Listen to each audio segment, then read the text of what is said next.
a los demás, y de ese modo podemos escuchar la palabra de Dios.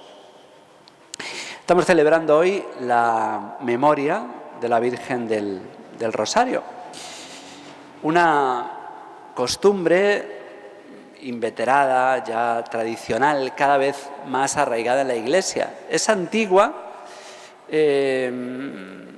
empezando por el hecho de contar las oraciones. Eso no es algo solamente de los católicos.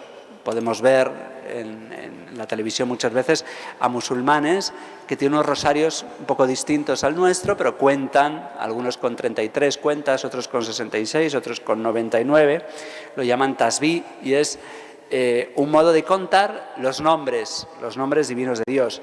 Pero en muchas otras religiones, Marco Polo en el siglo XIII vio al rey de Malabar que tenía un rosario con 104 piedras, no así de maderitas, sino piedras preciosas para contar las oraciones que realizaba. San Francisco Javier también se encontró a budistas en Japón que contaban sus oraciones. La hermana Ana María puede dar testimonio de ello.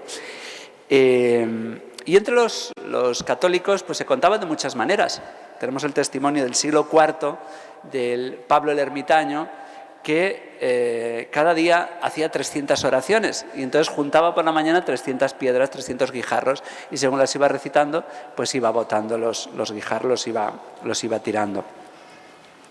Adriano I, el Papa Adriano, pues en pago a un favor que le había hecho a unos monjes, les dijo que rezasen por él 300 veces, 2 veces al día, 300 Kyrie eleison. Kyrie eleison, ten piedad, Señor, ten piedad, Señor, ten piedad. Pues evidentemente eso no hay manera de contarlo, si no es pues con algo así. Antes, quizás que el rosario, había unos rosarios para aquellos monjes. En muchos conventos había personas cultas, que eran los monjes, los sacerdotes, y había legos. Algunos de esos legos, algunos han sido muy cultos también, pero algunos no sabían leer, eran iletrados, y para simplificar la oración, mientras los monjes que sabían leer recitaban los 150 salmos, algo que seguimos haciendo los sacerdotes a lo largo de la semana, y los religiosos rezamos los 150 salmos, pues los legos rezaban, muchos de ellos que no sabían leer, 150 oraciones. Antes que el Ave María eran Padre Nuestros. Ellos usaban ya rosarios con guijarros, con pequeñas piedras o con trozos de hueso, disquitos amarrados así por una cuerda. En el siglo XII tenemos una tumba de Santa Rosalía que tiene varios rosarios ya, antes de que se rezase el rosario, como nosotros lo conocemos, las Ave Marías, y creemos que eran paternosters, Padre Nuestros. De hecho, en París sabemos que había 4 gremios de fabricantes de paternosters. Fabricantes no se llamaban rosarios, se llamaban paternoster a los rosarios con los cuales se rezaban el Padre Nuestro seguido. De hecho, en Londres todavía hay una plaza que se llama Paternoster Square, la plaza del Padre Nuestro, porque era el lugar donde se vendían los Padres Nuestros, donde se fabricaban y se vendían, cuando Europa era católica. Y esto tiene su lógica. Cuando uno quiere orar, si es sensato, los insensatos dicen que no, que hay que orar siempre con lo que te nace del corazón, así, según te apetezca, y le dices al Señor lo que quieres, la oración tiene que ser espontánea. Pero eso lo dicen las personas que no saben orar. Las personas que intentamos orar, sabemos que hay veces que no sale nada, ni del corazón, ni de la mente, ni de nada. Uno se le va, y no es que no quiera al Señor, es que somos muy poca cosa. Y entonces hay veces que sí, que a lo mejor alguno se eleva y tiene cosas místicas, pero muchas veces el corazón está seco como una teja y la mente no está más que para recordar si ha comprado hoy los tomates o no. Y entonces hace falta algo que nos agarre. Eso es el sentido común.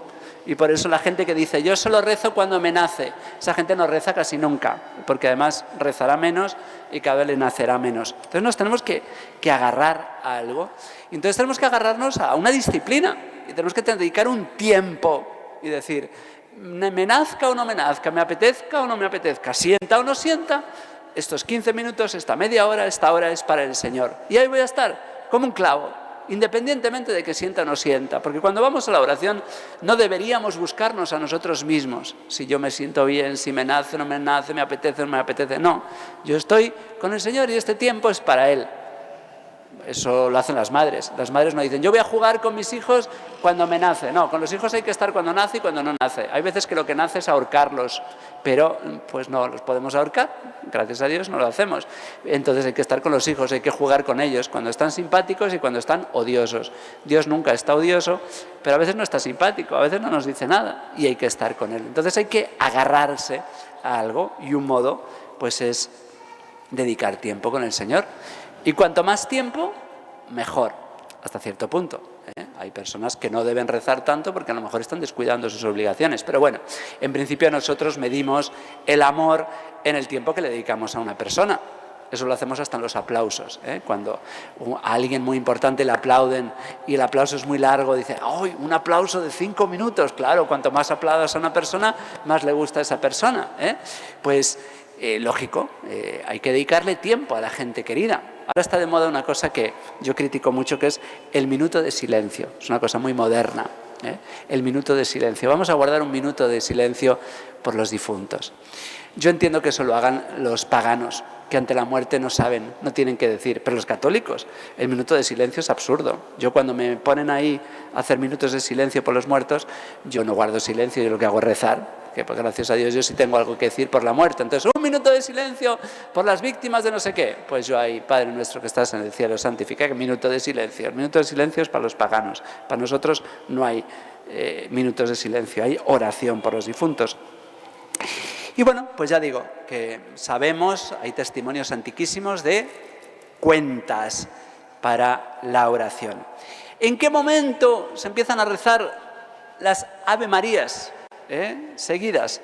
Bueno, pues tenemos algunas leyendas anteriores a Santo Domingo, porque siempre se ha dicho que Santo Domingo de Guzmán se le apareció milagrosamente a la Virgen y de la nada le enseñó a rezar el rosario. Bueno, pues es posible, no hay testimonios históricos de esto, más que muy tardíos, hasta 2 siglos después, pero pues seguramente ocurrió. Yo las tradiciones tiendo a creérmelas, pero lo cierto es que de esta no hay muchos testimonios. En cambio sí hay testimonios de las Marienlegenden, las leyendas marianas, que hablan de la historia de Eulalia, una mujer a la que la Virgen le dijo, mira, no reces 150 Ave Marías, reza 50, pero más despacio. Me encanta esta historia. No reces tanto, pero reza mejor. No reces 150 Ave Marías, reza 50, pero rézalas más despacio. No sé si es histórica, pero esta historia, pero perfectamente pudo serlo. De hecho, en Fátima, Francisco, el pastor, que rezaba el rosario rápido para quitárselo de encima, decía, Ave María, Santa María, Ave María, Santa María, Ave María, Santa María. La Virgen, con mucho cariño, le dijo, cuando le preguntó Lucía si Francisco iría al cielo, le dijo, sí va a ir al cielo, pero tiene que rezar mejor los rosarios. Bueno, pues nosotros siempre podemos mejorar el rezo del Santo Rosario. Lo cierto es que sabemos que en el siglo XII, San Alberto, nos cuentan, el que cuenta la historia de San Alberto, un contemporáneo, que rezaba, y dice así, rezaba con las cuentas y decía, Dios te salve María, llena eres de gracia, el Señor está contigo, bendita tú eres entre todas las mujeres y bendito el fruto de tu vientre. Y ahí se queda. Es decir, el Ave María en el siglo XII no estaba completado, como lo tenemos nosotros, completamos uniendo la salutación angélica con la salutación de Isabel, con una frase que añadimos la Iglesia, que es maestra de oración, y el pueblo cristiano, en muchas ocasiones también, el Santa María, Madre de Dios, ruega por nosotros pecadores, ahora y en la hora de nuestra muerte. Es la segunda parte en la cual nosotros nos reconocemos pecadores ante nuestro título, es el de pecadores. El título de María es el de Madre de Dios. Bueno, lo cierto es que sabemos que los dominicos, que es verdad que han sido grandes propagadores del rosario, pero no lo han sido seguramente desde los tiempos de Santo Domingo, sino después. Hay un fraile, Alano de la Roca, que en tiempos de la Roca o de Rupe, que en el siglo XV pues quiso propagar esta gran devoción, y entonces bueno, pues él es el primero que nos cuenta que se le apareció a Santo Domingo y que le enseñó a la Virgen a rezar el rosario. Sea lo que sea, este esta cadena que nos une a Dios se llama rosario, pues a raíz también de otra historia, de una leyenda medieval, en la cual había un joven monje que estaba recitando las Ave Marías y parece que cada Ave María milagrosamente le salía un capullo de rosa de los labios y que la Virgen María iba cogiendo esas rosas, las fue cosiendo y se ciñó una guirnalda. Pues son leyendas bonitas que nos hablan de eso. Al rosario se le llama de rosario, es decir, conjunto de rosas. De hecho, hay monjas piadosas que se dedican a hacer rosarios con pétalos de rosa. Tú los hueles y huelen a pétalo de rosa porque están hechos realmente con rosas, ¿eh? El rosario es que cada Ave María, la Virgen, que es mujer y por lo tanto un poquito presumida, pues le gusta que le hablemos, que le dediquemos tiempo, que le digamos cosas bonitas, que le digamos que la queremos, que le digamos que es importante para nosotros y que le pidamos ayuda, porque las mujeres, cuando son buenas, que son muchas de ellas, pues son madres, tío, aunque no tengan hijos, son madres. Entonces a una mujer le gusta que le digan, ayúdame, hazme este favor, porque son así, son entregadas, son generosas, no todas, pero muchas, muchísimas. Estamos rodeados de mujeres extraordinarias que son tan serviciales, que les encanta ser madres, bueno, pues, y que nos enseñan a nosotros que somos más egoístorros.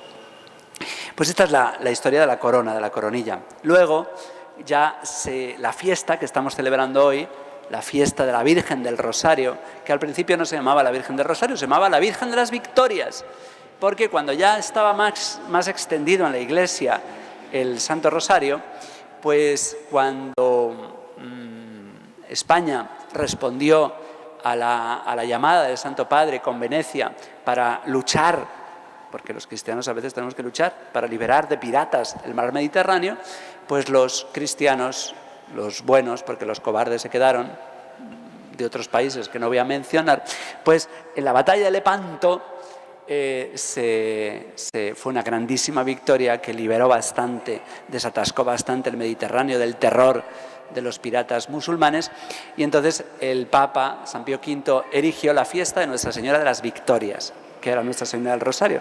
Se empezó a llamar del Rosario a raíz de otra batalla, la de Ternesbar, en el año 1716, y a raíz de ahí la Virgen de las Victorias se le empezó a llamar la Virgen del Rosario, Clemente XI.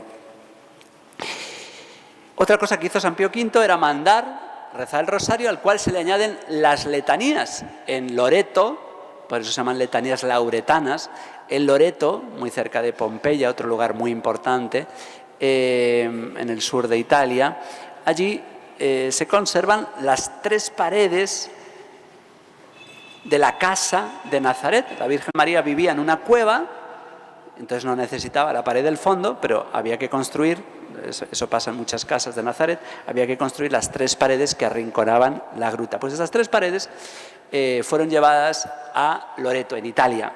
Y allí hay mucha devoción a la Virgen, y después del rosario se añadían alabanzas, letanías de Loreto, lauretanas, y por eso rezamos las letanías. Bueno, pues San Pío V mandó.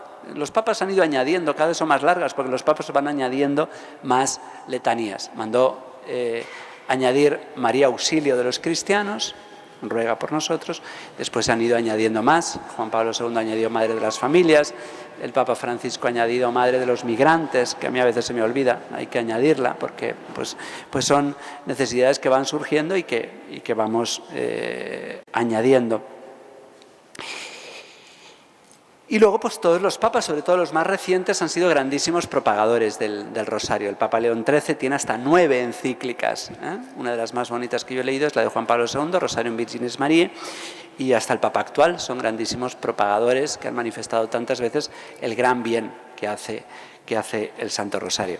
Por si fuera poco que los papas sean grandes propagadores del rosario, la mismísima Virgen María ha bajado del cielo, porque que sepamos en Guadalupe no dijo nada del rosario, pero en Lourdes, que cuando se apareció a Bernardita, ella tuvo el impulso y allá rezaba el rosario. Cuando vio a la Virgen sin saber si era la Virgen o solo una señora maravillosa, sacó su rosario y empezó a rezarlo. Y entonces la Virgen María sacó su propio rosario y empezó a pasar las cuentas. No a rezarlo, porque la Virgen no se reza a sí misma, no dice Santa María que soy yo, ruego por mí, no, eso no lo hace la Virgen. Pero pasaba las cuentas. Eso es muy bonito pensar, que cuando rezamos el rosario, la Virgen nos acompaña, pasa las cuentas. En el Gloria y el Padre Nuestro sí rezaba la Virgen. Y en Fátima también la Virgen, como he dicho antes, pidió el rezo del Santo Rosario. Juan Pablo II dice que el rosario está vinculado a la paz del mundo y a la unidad de las familias.